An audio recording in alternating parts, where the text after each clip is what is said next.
I gave everything I had to my son, sold our family home, even my late wife's wedding ring, all so he could have the education I never had. And when his graduation day came, the day I'd dreamed about for years, he told me not to come because he was embarrassed of how I looked. That rejection broke something in me that I didn't think could be fixed, until I discovered that sometimes the family you choose loves you more than the one you were born with. Before we carry on, please hit the subscribe button to make my day, and let me know where you are watching from in the comments. I am Miguel Alvarez, and I'm 74 years old. My hands are weathered from decades of construction work, my back is bent from carrying loads heavier than any man should, and my heart carries scars deeper than any physical wound. But every line on my face tells a story, and today I want to share with you the most important one of all. It all started 27 years ago when my son Andres came into this world. My wife Elena held him in her arms, and I swear I saw our entire future reflected in his tiny eyes. We were young then, full of dreams and possibilities. I was working construction, coming home each evening covered in dust and cement, but Elena would greet me at the door with that smile that made everything worthwhile. She'd take my lunch pail, kiss my cheek, and tell me about her day with our beautiful boy. Those early years were magical in their simplicity. We lived in a small house on Maple Street. Nothing fancy, but it was ours. The mortgage was manageable on my construction wages, and Elena worked part-time at the local library. Our evenings were spent on the front porch, watching Andres chase fireflies in the yard while we planned his future. Elena would read to him every night, her gentle voice filling our little home with stories of adventure and possibility. When Andres turned 5, Elena got sick. It started as fatigue, something we attributed to the busy schedule of raising a young child. But then came the doctor visits, the tests, the hushed conversations in hospital corridors. Cancer, they said. Stage 3. The words hit me like a sledgehammer to the chest, and I watched Elena's face crumble as the reality sank in. The next 3 years became a blur of hospital stays, chemotherapy sessions, and mounting medical bills. I worked double shifts whenever I could get them, sometimes pulling 16-hour days on construction sites across the county. Elena fought like a warrior, never complaining even when the treatments left her weak and pale. She was determined to see Andres grow up, to be there for his first day of school, his birthday parties, all those precious moments that make up a childhood. But fate had other plans. Elena passed away on a Tuesday morning in April, when Andres was 8 years old. I held her hand as she took her final breath, and I felt something inside me shatter completely. The funeral was small, attended by neighbors and a few relatives, but the house felt impossibly empty afterward. Andres cried for weeks, asking when Mommy was coming home, and I had to be strong for him even though I was falling apart inside. Suddenly, I was a single father with a mountain of medical debt and a son who needed me more than ever. The insurance had covered some of the treatments, but there were co-pays, medications, and countless expenses that added up to more than $100,000. I refinanced the house twice just to keep up with the payments, and my credit cards were maxed out from all the medical expenses. But I made a promise to Elena on her deathbed. I would make sure Andres had every opportunity in life, that he would get the education neither of us had been able to afford. She made me swear I wouldn't let our circumstances hold him back, and I intended to keep that promise no matter what it cost me. Andres was a bright kid, always reading, always curious about how things worked. His teachers praised his intelligence and encouraged me to think about college for him early on. College, a word that seemed as foreign to me as speaking Chinese. I'd barely graduated high school myself, going straight into construction work to help support my own family. But for Andres, I would figure it out. I started researching colleges when he was in middle school, learning about tuition costs and requirements. The numbers were staggering. Even state schools were charging $20,000 a year or more, and the prestigious universities were closer to $50,000 annually. With room and board, books, and living expenses, we were looking at well over $200,000 for 4 years of education. On my construction salary, even working overtime consistently, I was bringing home maybe $40,000 a year after taxes. The medical bills were still eating up most of my income, and keeping up with the mortgage and basic living expenses left almost nothing for savings. But I was determined to find a way. I started taking on weekend jobs, painting houses, and doing small repairs for neighbors. Every extra dollar went into a college fund I'd set up for Andres. I cut every expense I could think of, buying generic groceries, shopping at thrift stores for clothes, and driving my pickup truck until it was literally falling apart. We didn't take vacations or go out to restaurants. Our entertainment was borrowed books from the library and free community events. Andres never complained about our modest lifestyle. He was a good student, earning excellent grades and staying out of trouble. He joined the debate team and played soccer, activities I scraped together money for because I knew they'd look good on college applications. Watching him at his games, seeing his face light up when he scored a goal or won a debate tournament, made all the sacrifices worthwhile. When Andres was a sophomore in high school, I realized the math wasn't working. Even with all my extra jobs and careful saving, I had maybe $15,000 set aside for college. It wasn't nearly enough, especially since he was smart enough to get into some expensive schools. That's when I started considering more drastic measures. The house had appreciated in value over the years, despite the refinancing. A real estate agent told me I could probably get $120,000 for it, maybe more. After paying off the remaining mortgage and the medical debt, I'd have enough to cover most of Andres' education. The idea of selling our family home, the place where Elena and I had built our life together, felt like losing another piece of her. But she would have wanted me to do whatever it took for our son. I didn't tell Andres about my plans right away. He was busy with school and applications, and I didn't want to add pressure to his already stressful senior year. He'd been accepted to several good universities, including one prestigious private college that had offered him a partial scholarship. Even with the scholarship, the remaining costs would be over $30,000 per year. The summer before his senior year, I sat him down for a serious conversation about college funding. I explained that I'd been saving and that we'd make it work somehow, but I needed him to understand the financial sacrifices involved. Andres listened quietly, then hugged me, and said he'd work part-time to help with expenses. That moment reinforced my determination to give him this opportunity. When the house went on the market that fall, I told Andres we were downsizing to save money. Technically it was true, though I didn't mention we'd be moving into a tiny apartment across town. The house sold quickly for $115,000, and after paying off debts, I had $78,000 for college costs. Moving day was one of the hardest days of my life. Boxing up Elena's belongings, dismantling the bedroom where Andres had grown up, saying goodbye to the front porch where we'd spent so many evenings, it all felt like losing my family all over again. But when I saw Andres' acceptance letter to his dream school, I knew I'd made the right choice. Our new apartment was a cramped two-bedroom place in a complex filled with young families and elderly retirees. The walls were thin, the carpet was old, and there was no yard for Andres to hang out in. But it was clean and affordable, and most importantly, it meant he could go to college without crushing student loan debt. Even with the house money, I knew it wouldn't cover all 4 years plus living expenses. I started working even more hours, taking on any construction job I could find. Weekends, evenings, holidays, I was always working. The apartment became just a place to sleep and eat quick meals before heading out to the next job site. Andres' first year of college went smoothly. He was loving his classes, making friends, and maintaining excellent grades.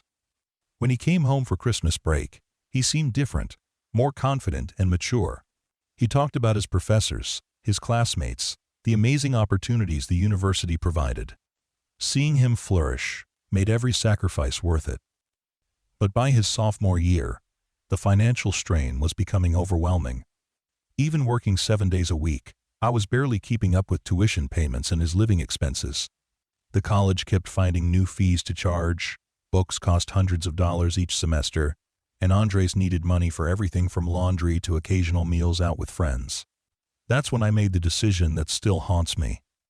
Elena's wedding ring had been sitting in my dresser drawer since she passed away, a beautiful diamond solitaire that had cost me 3 months' salary when I bought it 20 years earlier. I'd kept it thinking maybe someday Andres would want to give it to his own wife, but college costs were piling up faster than my income could cover them. The jewelry store offered me $8,000 for the ring. It wasn't much, considering what I'd originally paid and its sentimental value, but it would cover a semester's worth of expenses. I stood at the counter for 20 minutes, holding that ring and thinking about the day I'd proposed to Elena. She'd cried when I slipped it on her finger, saying it was the most beautiful thing she'd ever seen. But Elena's voice seemed to whisper in my ear, reminding me of that deathbed promise. She'd want me to sell her ring, if it meant securing Andres' future. So I signed the papers, took the check, and walked out of that store feeling like I'd sold another piece of my heart. I never told Andres about selling the ring. He had enough pressure with his studies, without worrying about the sacrifices I was making. His grades remained excellent, and he'd gotten involved in several campus organizations that would look impressive on job applications. Everything was going according to plan. By his junior year, I'd sold everything of value we owned. Elena's jewelry, my father's vintage watch, even the antique furniture that had been in my family for generations. I was living in that tiny apartment with nothing but the bare necessities, wearing clothes that were falling apart, and driving a truck that barely passed inspection each year. But Andres was thriving at college, and that's all that mattered to me. The apartment complex wasn't in the best neighborhood, and my neighbors were mostly struggling families or elderly people on fixed incomes. But they were good people, and many of them became friends over the years. Mrs. Rodriguez next door would bring me homemade tamales when she knew I'd been working extra hours. Mr. Peterson across the hall, a retired veteran, would sit with me on the building's small porch in the evenings, sharing stories and cold beers. These people understood hard work and sacrifice. They didn't judge me for my worn clothes or my beat-up truck. They saw a man doing whatever it took to provide for his son, and they respected that. Sometimes I felt more at home in that modest apartment complex than I ever had in some of the fancier neighborhoods where I worked construction jobs. As Andres' senior year approached, I started getting excited about graduation. 4 years of sacrifice were finally going to pay off. My son would have a college degree, something that would open doors for him that had never been available to me. I started planning for the graduation ceremony, even though I knew I'd have to take time off work and lose pay to better names. Attend. I bought a new shirt for the occasion, the first new piece of clothing I'd purchased in 2 years. It wasn't expensive, just a simple button-down from the discount store, but it was clean and respectable. I wanted to look presentable when I watched my son walk across that stage and receive his diploma. 2 weeks before graduation, Andres called me from college. He sounded different, uncomfortable in a way that made me worry something was wrong with his studies or his health. I asked if everything was okay, and he hesitated before answering. He told me graduation was going to be a small ceremony, that the university had limited the number of guests each student could invite. He'd been given only 2 tickets, he said, and he was bringing his girlfriend Sarah and her parents since they'd been so supportive during his college years. He said he was sorry, but there just wasn't room for me at the ceremony. The words hit me like a physical blow. After everything I'd sacrificed, every possession I'd sold, every extra hour I'd worked, I wasn't even invited to see him graduate. I tried to keep my voice steady as I told him I understood, that what mattered was his achievement, not whether I was there to witness it. But inside, I was falling apart. After hanging up the phone, I sat in my empty apartment and cried for the first time since Elena's funeral. It wasn't really about missing the ceremony, though that hurt deeply. It was the realization that somewhere along the way, in his new world of educated people and middle-class friends, I had become an embarrassment to him. I thought about calling him back, confronting him about the real reason he didn't want me there. But what would be the point? He was ashamed of his father, who lived in a rundown apartment complex, who wore old clothes and drove a rusty truck, who worked with his hands instead of sitting in an office. In his new social circle, I was probably seen as the uneducated construction worker who didn't belong at a university graduation. The graduation happened without me. I sat in my apartment that Saturday morning, imagining Andres walking across the stage in his cap and gown, shaking hands with the university president, posing for pictures with Sarah and her family. I wondered if he thought about me at all that day, or if he was just relieved not to have to explain who the old man in the cheap shirt was. A week later, Andres came by the apartment to pick up some boxes of his childhood belongings. He was moving to another city for a job he'd lined up, something in marketing that would pay more in his first year than I'd ever made in construction. He seemed happy and confident, ready to start his adult life. We didn't talk much during his visit. He packed his things efficiently, like he was in a hurry to leave. When he was ready to go, he gave me an awkward hug and said he'd call soon to let me know how the new job was going. Then he drove away in his newer car, leaving me standing in the parking lot of the apartment complex, watching until his taillights disappeared around the corner. That was 3 months ago, and I've heard from him exactly twice since then. Both times were brief phone calls where he told me he was doing well at work and promised to visit soon. But I could tell from his tone that visiting wasn't really a priority for him anymore. He was building a new life, one that apparently didn't have much room for his old father. The loneliness after Andres left was overwhelming. For 27 years, everything I'd done had been for him. Every decision, every sacrifice, every extra hour of work had been motivated by wanting to give him a better life than I'd had. Now that he was gone and successful, I didn't know what my purpose was anymore. I kept working construction, but my heart wasn't in it the way it used to be. The physical demands of the job were getting harder as I aged, and the younger workers sometimes made jokes about the old man who couldn't keep up. I started thinking seriously about retirement, though I had almost no savings left after paying for Andres' education. That's when Mrs. Rodriguez suggested I think about opening a small business.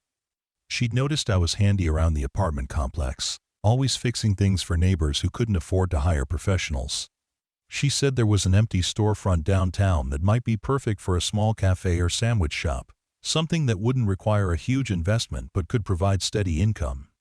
The idea seemed crazy at first. I'd never run a business, knew nothing about the restaurant industry, and had barely enough money saved to cover the first month's rent on a commercial space. But the more I thought about it, the more appealing it became. It would give me something to focus on besides the empty feeling in my chest where my relationship with Andres used to be. I spent weeks walking around downtown, looking at empty storefronts and imagining what kind of business might work. The area near the local community college caught my attention because there were always young people around, but not many affordable places for them to eat or study.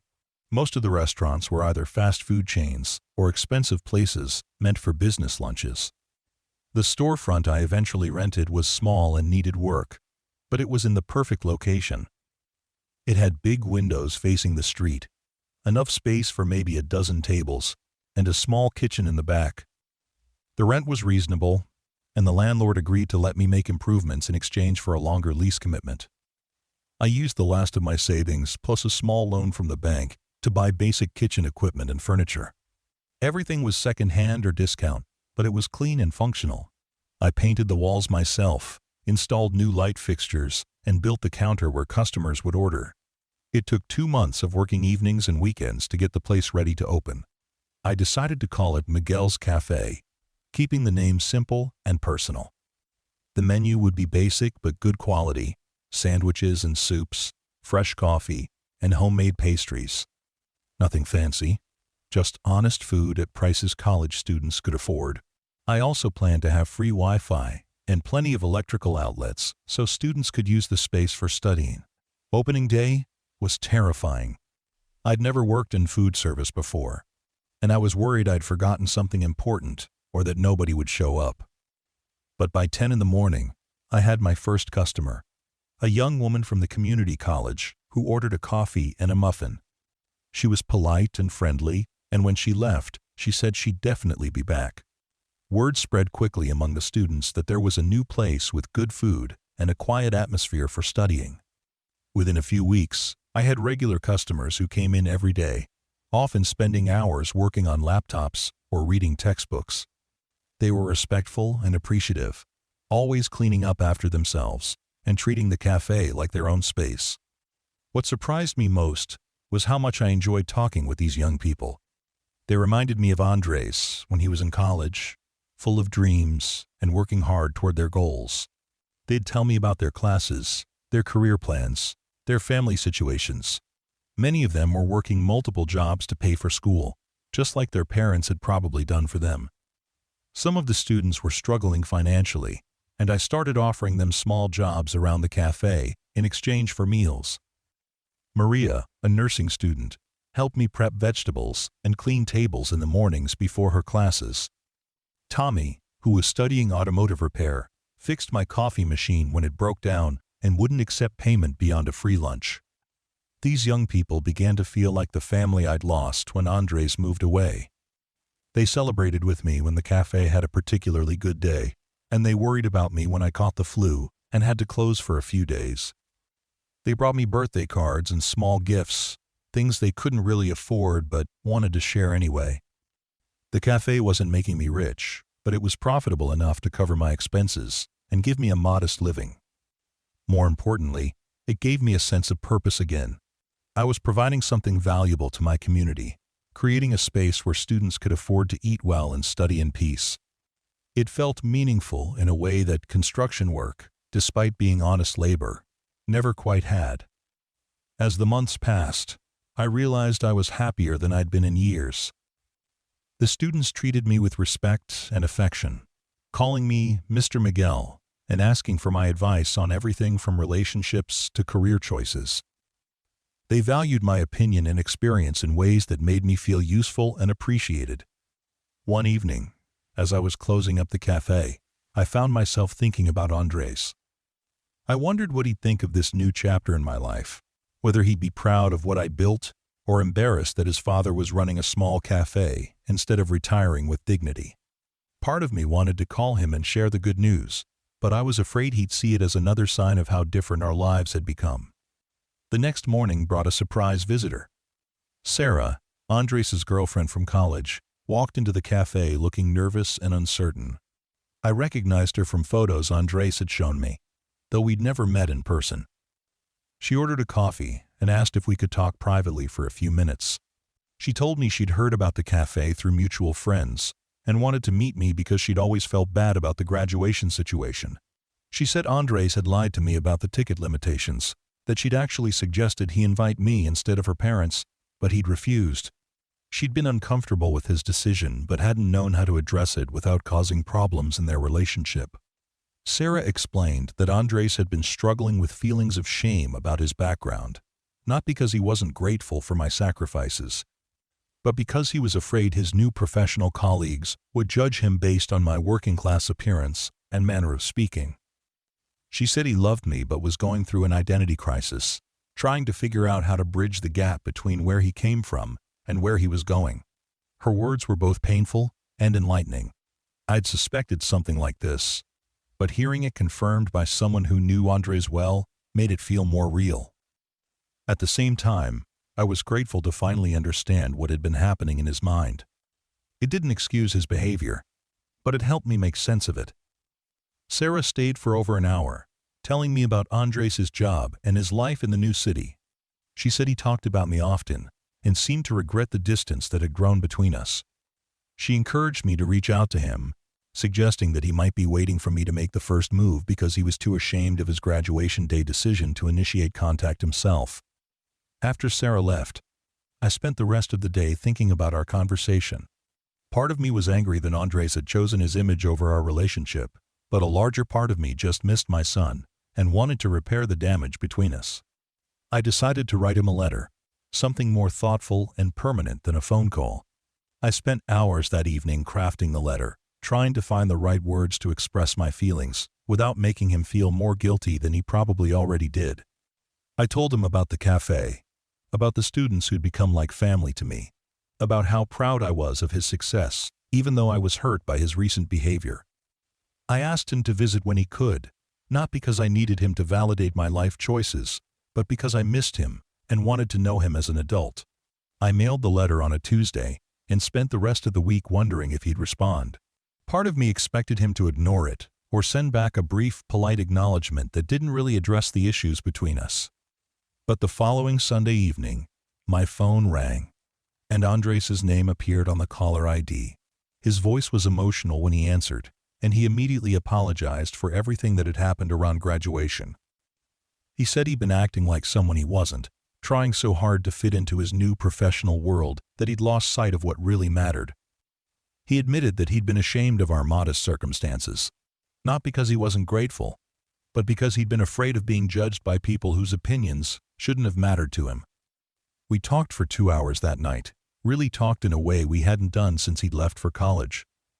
He told me about his job, his apartment, his hopes for the future. I told him about the cafe, about the students who'd become important to me, about how I'd found a new sense of purpose in my 70s. It felt like we were rebuilding something that had been broken, though I knew it would take time to fully heal. Andres promised to visit the following month, and for the first time in almost a year, I felt genuinely excited about something. I started planning for his visit, thinking about what I'd cook for him, which of my student friends I'd introduce him to, how I'd show him around the cafe that had become my second chance at finding meaning in life. The weeks leading up to his visit passed quickly. The cafe was busier than ever, with final exams approaching and students needing quiet places to study. I found myself working longer hours, but enjoying every minute of it. These young people had taught me that family isn't always about blood relations, that sometimes the people who choose to be in your life are more loyal and loving than those who are supposed to be there by default. When Andres finally arrived, I was nervous about how he'd react to my new life. Would he be proud of what I built, or would he see it as beneath him somehow? Those fears disappeared the moment he walked into the cafe and saw me interacting with my student customers. His face lit up as he watched me joke with Maria about her upcoming nursing exams and listened to Tommy's excitement about a job interview. After the evening rush died down and we closed the cafe for the day, Andres helped me clean up while we caught up on everything that had happened since his graduation. He apologized again for his behavior, but I told him we didn't need to keep rehashing a past. What mattered was moving forward and rebuilding our relationship on a foundation of mutual respect and honesty. That night, as we sat in my apartment sharing a simple dinner I'd prepared, Andres looked around at my modest surroundings and said something I'll never forget. He told me he was proud of me, not just for the sacrifices I'd made for his education, but for the way I'd rebuilt my life after he'd hurt me so deeply. He said seeing the cafe and meeting the students had shown him what kind of man his father really was, someone who created community and meaning wherever he went. Andres stayed for a long weekend, and by the time he left, our relationship felt stronger than it had ever been. He'd met several of my student friends and could see how much they meant to me. He understood that I hadn't just opened a cafe, I'd created a space where young people could feel supported and valued while pursuing their dreams. Before he returned to his city, Andres made me promise to let him help with cafe expenses if I ever needed it. He said his job was going well, and he wanted to contribute to something that was making a positive difference in people's lives. I told him I didn't need his money, but I appreciated the gesture and what it represented about the man he was becoming. Now, 6 months later, Andres calls me every Sunday evening, and we have real conversations about our lives and dreams. He's planning to visit again soon, this time bringing some of his work colleagues who want to see the cafe he's been bragging about. The shame he once felt about his background has been replaced by pride in where he comes from and appreciation for the values I tried to instill in him. The cafe continues to thrive, and my student family keeps growing. Each semester brings new faces and new stories, young people working hard to build better lives for themselves and their families. Some graduate and move on, but they often stop by when they're in town, updating me on their careers and thanking me for providing a safe space during their college years. I've learned that love and respect can't be bought with sacrifices or demanded through guilt. They have to be earned through daily actions and genuine care for others' well-being.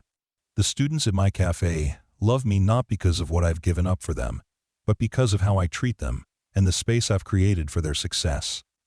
Looking back on everything that's happened, I can see that losing Andres's respect temporarily was one of the most painful but ultimately valuable experiences of my life. It forced me to discover who I was beyond being his father, to find purpose and meaning that didn't depend on his approval or success.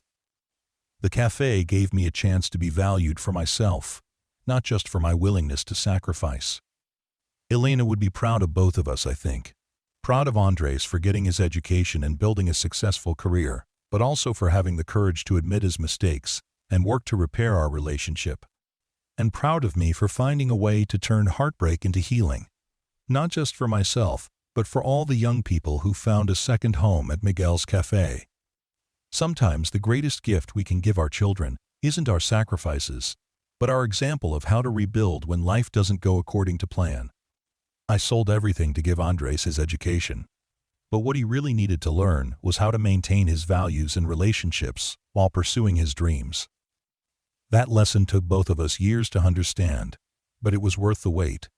As I prepare to close the cafe tonight and head home to my small apartment, I look around at the space that's brought so much joy into my life.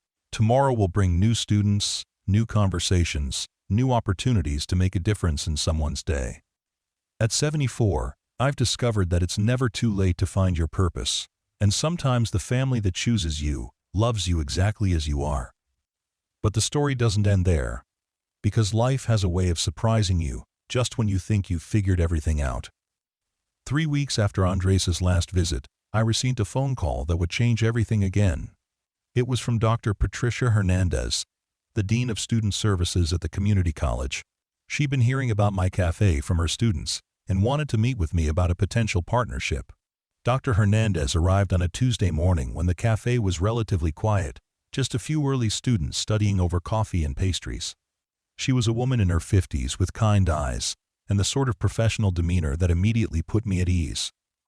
She ordered a coffee and one of my homemade cinnamon rolls, then asked if we could sit down for a serious conversation. She explained that the college had been struggling with student retention rates, particularly among first-generation college students who often felt isolated and overwhelmed by the academic environment. Many of these students came from working-class families like mine, and they frequently dropped out not because they couldn't handle the coursework, but because they felt like they didn't belong in the college setting. Dr. Hernandez had noticed that many of her at-risk students were spending significant time at my cafe, and she'd started asking them about it during their counseling sessions. What she discovered surprised her. Students consistently mentioned feeling comfortable and supported at Miguel's Cafe in ways they didn't feel on campus. They talked about the encouraging conversations with me, the sense of community among the customers, and the feeling that someone genuinely cared about their success. She proposed creating a formal mentorship program where the college would partner with my cafe to provide additional support services for struggling students. The program would include study groups, tutoring sessions, and informal counseling, all taking place in the familiar environment of my cafe rather than in sterile campus offices. The college would provide funding for expanded space and additional staff, while I would continue to create the welcoming atmosphere that made students feel at home. The idea was exciting, but overwhelming. I'd never imagined my little cafe could become part of something so significant. Dr. Hernandez assured me that I wouldn't lose control of the business or its character, that the partnership was specifically designed to preserve what made the cafe special while expanding its impact. I asked for a week to think about the proposal, and during that time, I talked with many of my regular student customers about the idea. Their enthusiasm was immediate and unanimous. Maria, who was now in her final semester of nursing school, said the cafe had literally saved her academic career by giving her a place where she felt valued and supported during her darkest moments of self-doubt. Tommy, who had graduated from the automotive program and was now working at a local garage, stopped by specifically to tell me that the confidence he'd gained from our conversations had helped him ace his job interviews. He said knowing that someone believed in him had made all the difference in how he presented himself to potential employers. These testimonials from students I'd watched grow and succeed convinced me that the partnership could help many more young people achieve their dreams. I called Dr. Hernandez and agreed to move forward with the program, though I insisted on maintaining final approval over any changes to the cafe's atmosphere or operations. The expansion process took several months of planning and construction. The college helped me lease the storefront next door, and we knocked down the wall between the two spaces to create a larger, more flexible environment. The new space included small meeting rooms for tutoring sessions, a computer lab with high-speed internet, and a quiet study area separate from the main cafe seating. Throughout the renovation, I was careful to preserve the elements that made the original cafe special. The same mismatched furniture, the warm lighting, the bulletin board where students posted job opportunities and study group announcements. The college's interior designer wanted to create a more uniform, professional look, but I insisted on keeping the homey, lived-in feeling that students had come to love. The official launch of the Miguel's Café Student Success Center happened on a crisp October morning, with Dr. Hernandez cutting a ribbon, while dozens of students and faculty members applauded. Local news stations covered the event, interviewing students about the impact the cafe had made on their educational journey. I felt proud, but also slightly overwhelmed by all the attention. The first semester of the partnership exceeded everyone's expectations. The college provided 2 part-time counselors and several tutors who held regular office hours in the cafe's new meeting rooms. Student retention rates among program participants increased by 30%, and academic performance showed measurable improvement across all participating students. But the statistics only told part of the story. The real success was visible in the daily interactions I witnessed throughout the cafe. Students who had been struggling in isolation were now part of study groups and support networks. First-generation college students were connecting with peers who shared similar backgrounds and challenges. The cafe had become not just a place to eat and study, but a true community center for educational success. One of the most rewarding aspects of the expanded program was the opportunity to hire more students as part-time employees. Instead of just Maria and Tommy helping out occasionally, I now had a team of 8 student workers who handled everything from food preparation to tutoring coordination. These jobs provided them with income to help with college expenses, while giving them valuable work experience in a supportive environment. Among my new employees was David, a shy young man studying computer science who reminded me of Andres at that age. David had been struggling with social anxiety that made it difficult for him to participate in class discussions or ask professors for help. Working at the cafe forced him to interact with customers and gradually built his confidence in social situations. I watched David transform over the course of a semester from someone who could barely make eye contact with customers to a natural leader who organized study groups and helped other students with their technology problems. His grades improved dramatically, and he started talking about graduate school possibilities that had seemed impossible just months earlier. Another student who made a significant impact was Rosa, a single mother in her 30s who was pursuing a degree in social work while raising 2 young children. Rosa often brought her kids to the cafe after school, and I set up a small play area in the corner where they could do homework while she studied or worked her shifts.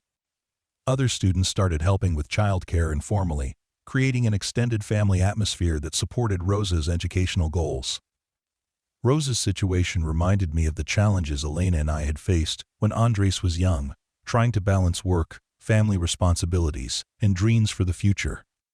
But Rosa had something we hadn't, a community of people who understood her struggles and were willing to help however they could. Watching her graduate with honors while her children cheered from the audience was one of the most emotionally satisfying moments of my life. The success of the Student Center attracted attention from other colleges in the region, and soon I was receiving calls from administrators who wanted to visit and learn about our model. Dr. Hernandez and I started giving presentations at educational conferences, sharing our experience and encouraging other institutions to consider similar partnerships with local businesses. These speaking engagements were nerve-wracking at first. I'd never spoken to large groups of professionals before, and I worried that my lack of formal education would make me seem unqualified to offer advice. But the audiences were genuinely interested in hearing from someone who had created meaningful connections with students outside the traditional academic structure.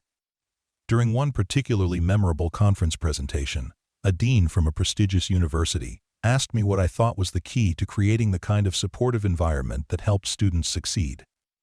I thought for a moment before answering that it wasn't about having fancy facilities or expensive programs, but about treating every student as an individual with unique strengths and challenges and showing them that their success mattered to someone. The question and answer session after that presentation lasted almost an hour, with educators asking detailed questions about everything from staffing models to funding strategies. But the questions that meant the most to me were the personal ones. Administrators who wanted to know how they could create more authentic connections with their students and build campus cultures that felt more like families than institutions. As the Student Success Center completed its first full year of operation, the results spoke for themselves. Participating students had higher graduation rates, better job placement after graduation, and reported feeling more confident and connected throughout their college experience.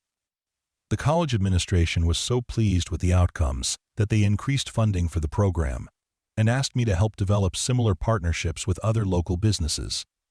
But success brought new challenges that I hadn't anticipated.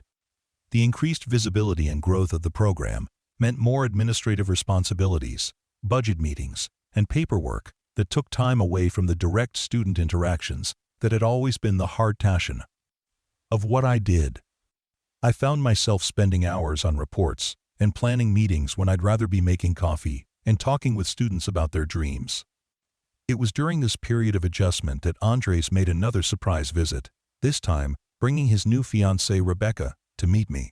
I'd known he was serious about someone new, but seeing them together made it clear that this relationship was different from his college romance with Sarah. Rebecca was a teacher at an elementary school in his city, and she immediately understood the value of what we were doing at the café.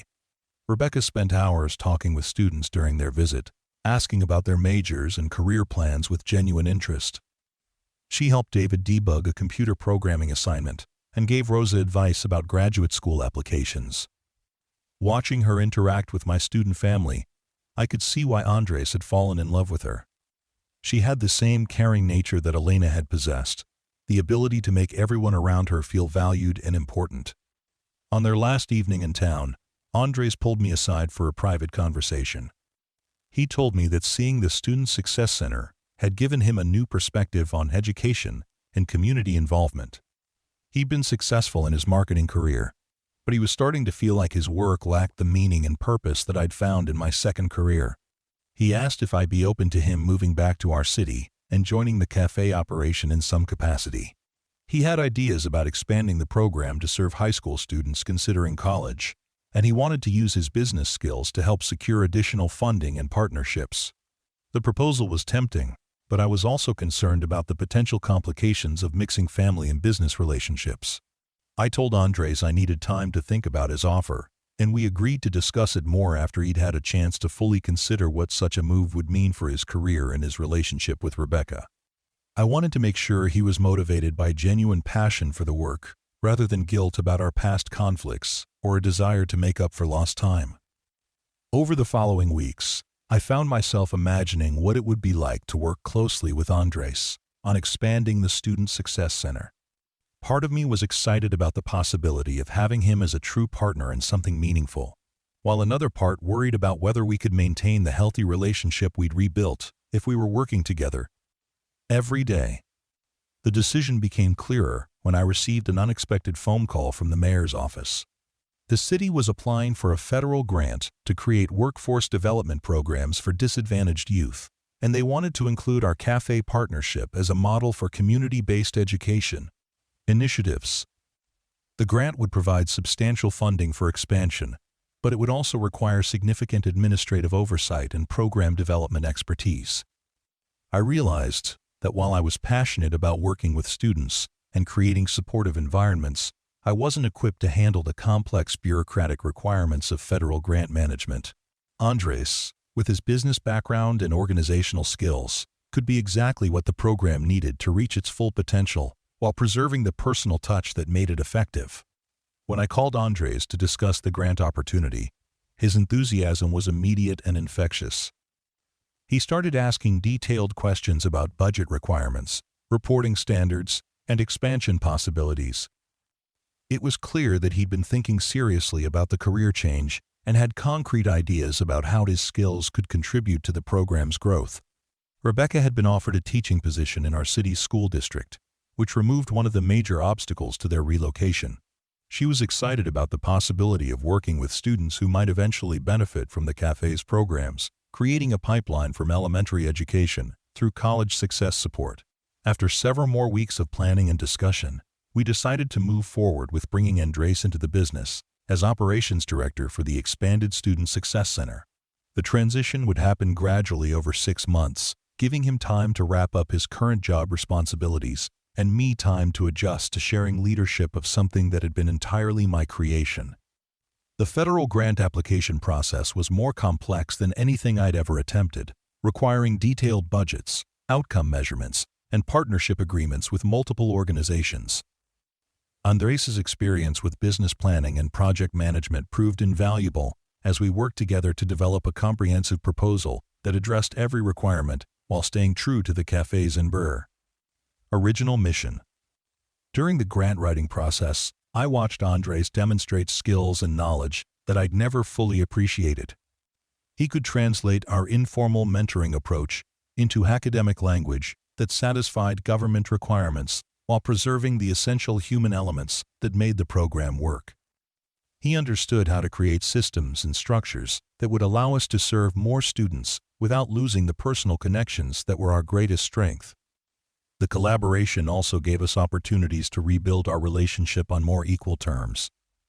Instead of the parent-child dynamic that had defined our interactions for so many years, we were becoming true partners working toward shared goals. Andres valued my experience with students and community building, while I respected his ability to navigate complex organizational challenges. When the grant approval came through 6 months later, providing 3 years of funding for a dramatically expanded program, the celebration felt like a victory for both the students we served and our own family. Healing. The cafe that had started as my attempt to find purpose after heartbreak had become a multi-generational family business dedicated to helping other families achieve their educational dreams.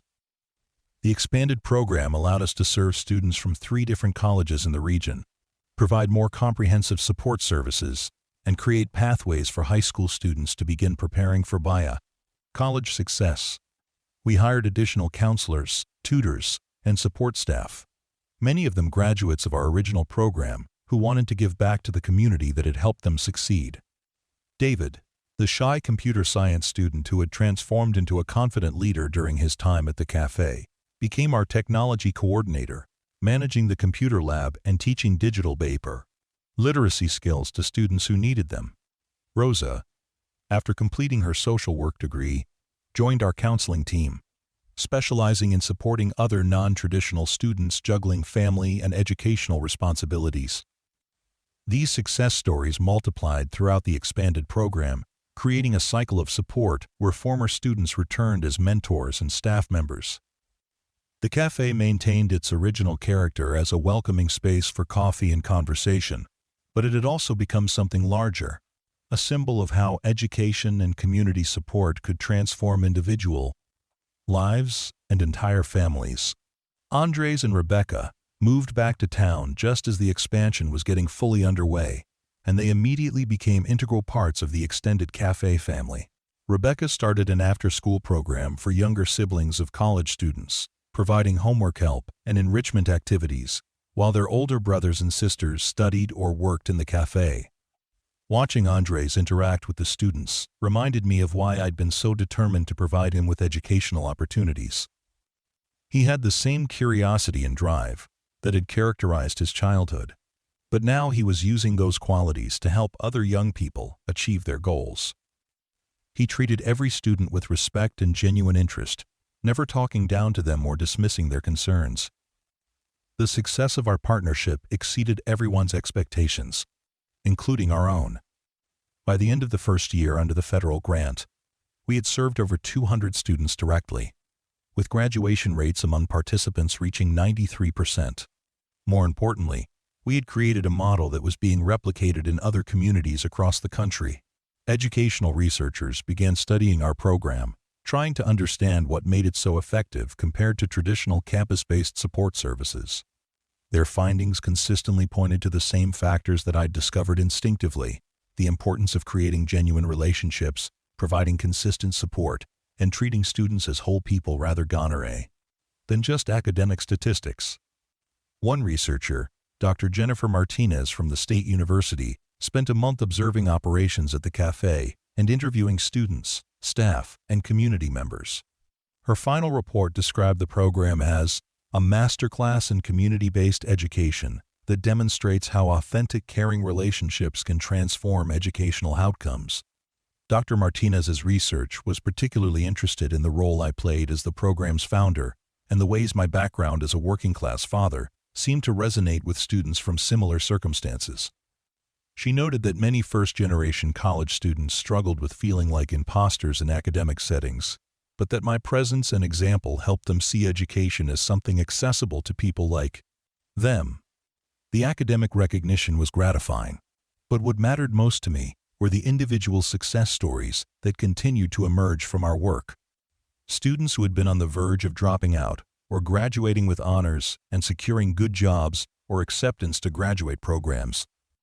Families were celebrating first-generation college graduates, breaking cycles of limited opportunity that had persisted for generations. One particularly meaningful success story involved a young man named Carlos, whose parents had immigrated from Mexico and worked multiple jobs to support their family. Carlos was brilliant, but struggled with imposter syndrome and financial stress that made it difficult to focus on his studies. Through our program, he not only completed his engineering degree, but also secured a scholarship for graduate school at a prestigious university. At Carlos's graduation party, held in the café after hours, his parents approached me with tears in their eyes. In broken English mixed with Spanish, they thanked me for believing in their son when he had stopped believing in himself. They said the café had given their family hope during the darkest moments of Carlos's college journey, and that they would never forget the kindness we had shown them. Moments like these reminded me why I had started the café in the first place, and why the work we were doing mattered so much. Education wasn't just about individual achievement. It was about transforming entire families and communities by providing opportunities for people to reach their full potential. As the program entered its third year, we began planning for sustainability beyond the federal grant period. Andres had secured partnerships with local businesses that provided internships and job placement opportunities for our students. We had also established an alumni network that contributed both financial support and mentoring services for current students. The café itself had become profitable enough to partially subsidize the support services, and we had successfully applied for additional grants from private foundations interested in our work. It appeared that the program would not only survive but continue to grow even after the initial federal funding ended. On a quiet Sunday evening, as I prepared to lock up the café after a busy day of study groups and tutoring sessions, I reflected on the journey that had brought me to this point. 5 years earlier, I had been a heartbroken father working construction and living alone in a tiny apartment. Now I was running a nationally recognized education program alongside my son, surrounded by hundreds of young people who had become like family to me. The transformation hadn't happened overnight, and it hadn't been easy. There had been setbacks, challenges, and moments when I wondered if I was in over my head. But every difficult day had been balanced by victories, both large and small, that reminded me of the difference we were making in people's lives.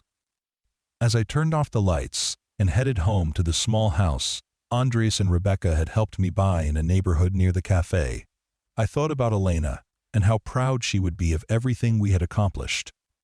We had kept the promise I made to her about giving Andres every opportunity to succeed, but we had also created something much larger, a legacy of service that would continue to help families long after I was gone. The story that had begun with sacrifice and heartbreak had become one of redemption, community, and the power of second chances. At 76 years old, I had discovered that the most meaningful chapters of life sometimes begin when you think the story is ending, and that the family you build through love and service can be just as strong as the one you're born into.